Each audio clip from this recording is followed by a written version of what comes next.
Japan से तकरीबन 100 kilometre दूर पैसिफिक ओशन में 5 से 10 लाख स्क्वायर किलोमीटर का एक ऐसा एरिया है जहां से बहरी जहाज और हवाई जहाज भी गुजरने से कतराते हैं। इस एरिया को डेविल सी और डेविल ट्रायंगल भी कहते हैं और इस ट्रायंगल की खास बात ये भी है कि इसके ऑपोजिट बरमूदा ट्रायंगल भी है और ये दोनों ट्रायंगल्स ऐसी पोजीशंस पर 25th पैरेलल लाइन इन दोनों को एक ही जगह से कट करती है। इस जगह के बहुत से वाकयात मशहूर हैं कि यहाँ से गुजरने वाले बहुत से हवाई जहाज और बहरी जहाज गुम हो गए जिनका आज तक कुछ पता नहीं चल सका और इसी वजह से जापानीज गवर्नमेंट ने इस सारे एरिया को शिपिंग के लिए इंटेंस डेंजर जोन डिक्लेयर किया है। जापानीज कल्चर में हजारों साल पुरानी कहानियां भी हैं जिनमें ये बताया गया है कि यहाँ समंदर के नीचे कोई ड्रैगन जैसा कोई है।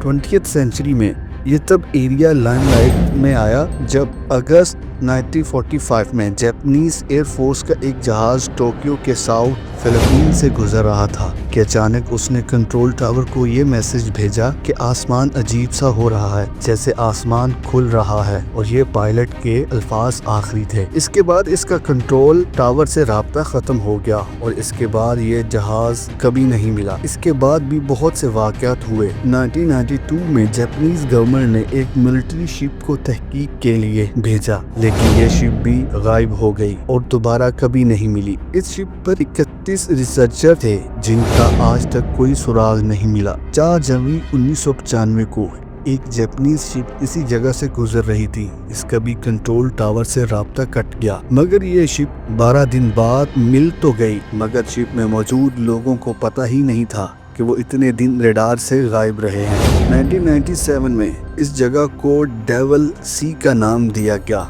जिस पर बहुत सी मूवीज भी बनाई गईं। एक अमेरिकन राइटर ने एक बुक लिखी जिसमें बरमूदा ट्रायंगल की असल हकीकत बताई, जिसका नाम the Bermuda triangle mystery solved, जिसमें सब कुछ डिस्कस किया। लैरी ने बताया कि हकीकत में बरमूदा ट्रायंगल कुछ नहीं है, ये बस एक आम सी जगह है।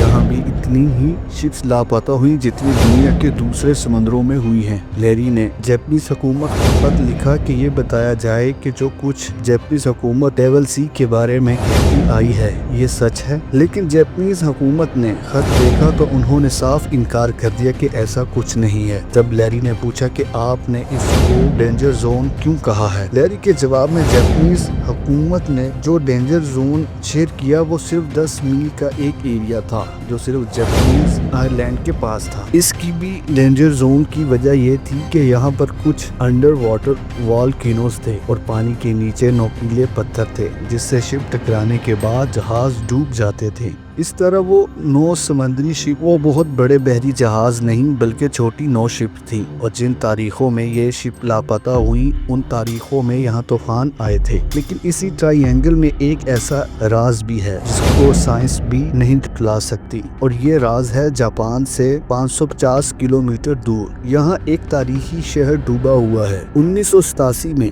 कुछ डाइवर यहाँ पर स्विमिंग कर रहे थे, तब उन्होंने 60 फीट नीचे एक अजीब सा मंजर देखा। 60 फीट नीचे एक ऐसा मंजर था जिसमें पत्थरों को तराश कर एक दूसरे के ऊपर रखा हुआ था। जब साइंसदानों ने इस पर रिसर्च शुरू की तो इन्हें पता चला कि ये 5 से 6 हजार साल पुराना स्ट्रक्चर है, और तब तो इंसानों के पास इतनी टेक्नोलॉजी भी नहीं थी कि वो इतने बड़े पत्थर काट कर तरतीब दें। और एक बड़ा सवाल ये था कि ये स्ट्रक्चर इतना पानी के नीचे कैसे पहुंचा। इन सवालों का किसी के पास जवाब नहीं था, और ये स्ट्रक्चर था भी इसी ट्रायंगल के अंदर जिसके बारे में इतनी कहानियां मशहूर हैं। 1945 में जब हवाई जहाज गायब हुआ था तो पायलट ने ये क्यों कहा था कि आसमान खुल रहा है, इसका भी अभी तक कोई साइंसदान जवाब नहीं दे सका। हो सकता है ये फर्जी कहानियों के सिवा कुछ न हो, और ये भी हो सकता है कि यहाँ सच में कुछ ऐसा हो जिसे जापानीज गवर्नमेंट कवर अप करना चाहती हो, लेकिन कोई भी गवर्नमेंट इस ट्रायंगल को एज अ डेंजर जोन नहीं मानती। असल में ये एरिया हमारी जमीन के 12 वाइल्ड वोर्टेक्स में से एक है। वाइल्ड वोर्टेक्स हमारी जमीन के ऐसा पैरानॉमिनल रीजन है जहां पर इलेक्ट्रोमैग्नेटिक फील्ड्स की वजह से वाकयात होते हैं। बरमूदा ट्रायंगल भी 12 वोर्टेक्स में से एक है।